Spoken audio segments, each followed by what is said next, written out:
Alhamdulillah dengan beberapa menit anak sudah bisa mendeteksi namanya media harokat isim atau fiil. Karena apa? Huruf itu hanya huruf jar. Katakan saja huruf jar. Ada huruf li taukid dan sebagainya, itu tidak penting. Berarti kalau huruf jar itu tertentu tadi hanya min ila ada berapa 9, selain itu tulisan Arab pasti hanya isim dan fiil. Anak sudah bisa mendeteksi kecuali tadi mudhof. Alhamdulillah. Sekarang kita naik poin yang keempat. Poin yang keempat yaitu lihat buku halaman pertama. Dalam halaman pertama terlihat kalimah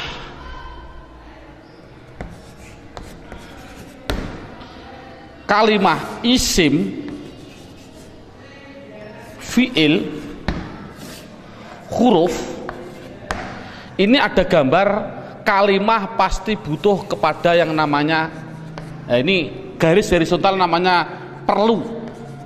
Dalam bahasa Indonesia namanya perlu, bahasa Indonesianya orang Jawa namanya butuh. Butuh itu kemarin saya dari Sumatera, butuh itu artinya sama seperti di orang Kalimantan dakar. Naudzubillah, mohon maaf sekali bahasa kasar perlu. Berarti kalimah itu pasti memerlukan yang namanya i'rab. Halaman pertama dilihat, i'rab itu ada 4. Satu namanya i'rab rofa, 2 namanya i'rab nasab, 3 namanya i'rab jar, yang keempat yaitu namanya i'rab jazm. Jadi kalimah itu pasti memerlukan yang namanya i'rab. Padahal i'rab ada 4, rofa, nasab, jar, jazm. Dan perlu diketahui kalimah isim itu butuhnya hanya butuh 3, bukan 4. Fi'il butuhnya yaitu 3, bukan 4. Huruf, sementara huruf tidak butuh. Jadi yang butuh i'rab itu yaitu khusus yang namanya kalimah isim dan kalimah fi'il. Apa i'rab itu nanti saya terangkan. Yang penting isim itu butuh 3, apa namanya? Dan perlu ditulis dulu. Anak harus digaris bawahi. Rofa pasti domah, dibilang pasti. Karena pengalaman saya pada waktu kecil, Pak Guru menerangkan rofa yaitu domah, wawu, alif, nun. Itu saya juga bingung. Makanya saya melihat dalam jurumiyah ada namanya alamat asli, menunjukkan bahwasanya anak, saya punya insting, berarti mengapa musonaf kok mengatakan asli domah, inilah mungkin metode saya harus mengikuti seperti ini. Jadi setiap anak pastikan yang namanya rofa pasti domah, yang namanya nasab pasti fathah, yang namanya jar pasti kasroh, yang namanya jazm pasti sukun. Dipastikan dulu. Jadi kalau sekarang kita lanjutkan, yang butuh i'rab itu adalah isim butuh 3, apa-apa. Isim butuhnya yaitu rofa, nasab, jar. Ini kebutuhan isim. Jadi isim butuhnya hanya 3, rofa, domah, nasab, fathah, jar, kasroh. Tidak butuh kepada jazm, tidak butuh. Ini penting. Adapun yang fi'il butuh 3, fi'il butuh 3, apa-apa? Rofa, nasab, dan jazm. Tidak butuh kepada yang namanya jar. Ini anak harus tidak perlulah kita terlalu ngasih pertanyaan terbulak-balik. Contoh, isim i'rab apa yang khusus masuk pada fi'il, i'rab apa yang tidak boleh masuk pada fi'il. Tidak perlulah. Yang penting minimal pertama kali tolong ditekankan isim. Fi'il aja tidak penting, nanti dulu. Yang penting kalau bilang isim pasti punya namanya rofa domah, nasab fathah, jar kasroh. Itu isim dulu, matangkan isim. Fi'il tidak perlu ditanya dulu. Jadi sekarang pertanyaannya, apa sih yang dinamakan rofa domah? Rofa itu adalah i'rab. I'rab itu apa? I'rab adalah perubahan pada akhir kalimat atau kata, akhir kata atau kalimah dalam bahasa Arabnya tadi. Jadi kalau ada tulisan Arab, perubahan belakang itulah namanya i'rab. Contoh saya bilang, ada tulisan Arab min sim jim dal, belakangnya itu, kalau ini kan kata benda, ini kan orang tahu kata benda, kalau benda berarti kalimah isim. Kalau isim harus dijawab, pasti butuh perubahan belakang. Kalau dia rofa ya pasti dun. Apa rofa itu nanti pasti dun. Kalau dia nasab berarti pasti dan. Kalau dia jer berarti din. Makanya saya tadi bilang, yang namanya i'rab, khususnya ini, i'rab itu sama dengan nahwu. Contohnya lafal ini, dun dan din, inilah belakang, ini namanya nahwu. Adapun depan ada tulisan mim sim jim dal, bacanya apa? Masjid. Mengapa kok dibaca masjid? Mbok dibaca misjid saja. Inilah perubahan depan, itu namanya sorof. Jadi nahwu sama sorof itu harus gandeng.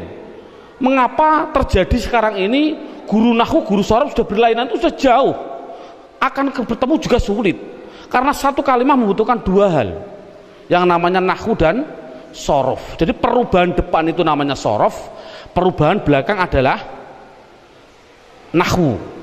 Jadi kesimpulannya lagi, ada kesimpulan ini, tolong nanti anak-anak harus dipahami. Yang namanya isim, yang namanya, saya ini kesimpulan, isim pasti butuh dua hal belakangnya. Kalau ada al, kalau tidak ada al ya ditanwin. Itu prinsip. Jadi kalau ada tulisan Arab kok dia menunjukkan suatu isim, itu harus kasih tanwin kalau tidak ada alnya. Kalau ada alnya jangan ditanwin. Contoh, masjid ini kan tidak ada alnya, makanya saya balang dun dan din. Coba kalau saya kasih al, almas, al masjid, coba rofaknya bunyinya bagaimana? Al masjid du, jangan ditanwin karena ada al. Nasabnya bunyinya bagaimana? Al masjidah. Jernya bunyinya bagaimana? Al masjidi. Ini contoh. Dalam buku panduan saya, anak harus dites dengan contoh dua, yaitu dengan lafal basmalah dan takbir. Saya contohkan. Kita kasih contoh yang biasa dibaca oleh anak.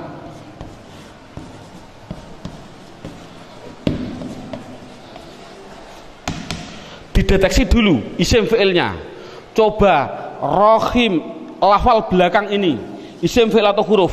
Isim. Tahu kok isim? Ada al. Rohman, isim fi'il atau huruf? Isim. Tahu kok isim? Ada al.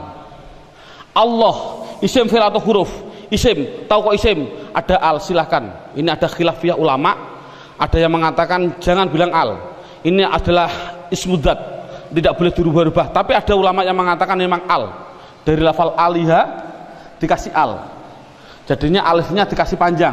Allah. Nggak, untuk anak kecil biarlah itu bilang isim karena ada al, silahkan. Ismi, ini isim. Tahu kok isim? Karena ada huruf jerba. Ini memang sulit, anak pemula memang sulit, tidak begitu penting. Yang penting dikasih tahu ismi isim karena ada huruf jar masuk. Kalau ini mengatakan isim, ini isim karena ada al, ini isim karena ada al, ini isim karena ada al. Coba harokannya gimana? Bismi, loh, saya baca kasroh, berarti dia menunjukkan rufa nasab atau jer? Jer, karena kasroh. Oh 100. Bismillahi, saya kasri hi, berarti di kasroh. Isim ada kasroh, oh masuk karena dia jer berarti. Mengapa kok jer? Oh nanti, belum waktunya. Bismillahirrohmani, mengapa saya bilang nih rufa nasab atau jer? Jer, oh 100. Teruskan, Bismillahirrohmanirrohim, pasti anak jawab khim, jawab saja mustahil, karena sukun itu miliknya fi'il. Ini kan sukun, sukun itu adalah miliknya kalimah, sukun itu miliknya kalimah fi'il, padahal ini isim, berarti ini milik isim, tidak boleh. Jadi salah ada tulisan Arab Bismillahirrahmanirrahim, mimnya kok disukun, salah. Mestinya itu kalau dia isim, kalau tidak rohimu ya rohimah ya rohimi, pasti itu. Oh kebetulan di dalam Al-Quran tulisannya adalah mi, ya berarti jer. Dari mana kok jer? Yang penting dia kasroh, itu jer. Mengapa kok dibaca jer? Oh nanti belum masanya. Yang penting dia bisa mendeteksi itu isim, rofa, nasab atau jer. Ini kan anak sudah lumayan. Dengan berarti gambaran rohim ini adalah menggambarkan anak biar tahu, oh isim tidak boleh ditanwin. Loh kok disukun pak? Oh tidak boleh tanwin, maaf, disukun. Mengapa sukun pak? Karena wakof. Saya contohkan lagi 2 contoh. Lafal Allahu Akbar.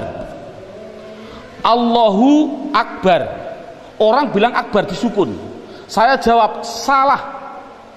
Mengapa salah? Tadi saya bilang akbar itu adalah sifat. Yang namanya sifat itu pasti isim. Yang namanya isim tidak mungkin dia disukun di dalam tulisannya kalau begini. Karena apa? Sifat isim tidak boleh sukun, karena sukun itu miliknya fi'il. Kalau isim itu pasti kalau tidak ru ya ro ya ri. Mengapa tidak ditanwin? Nanti. Yang jelas ini contoh Allahu Akbar. Allah isim, tahu kok isim ada al. Rofa nasab atau jer? Rofa, tahu kok rofa karena dumah. Akbar yang betul adalah akbaru. Jadi mengapa kok dibilang bar? Karena wakof. Kalau nulis adalah ru yang betul.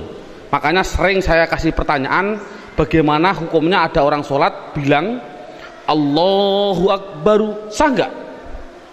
Jawabnya adalah sah, karena nahwunya seperti itu. Namun yang terbaik memang adalah wakof. Seperti ini, Bismillahirrahmanirrahim, karena wakof. Jadi intinya adalah yang namanya i'rab ada 4 rofa, nasab, jar, jazm. Khusus kita tekankan pada isim. Yang namanya isim belakangnya pasti rofa dumah, nasab fathah, jar kasroh. Itu kesimpulannya. Sekarang silabusnya poin yang kelima, judulnya yaitu pendalaman isim.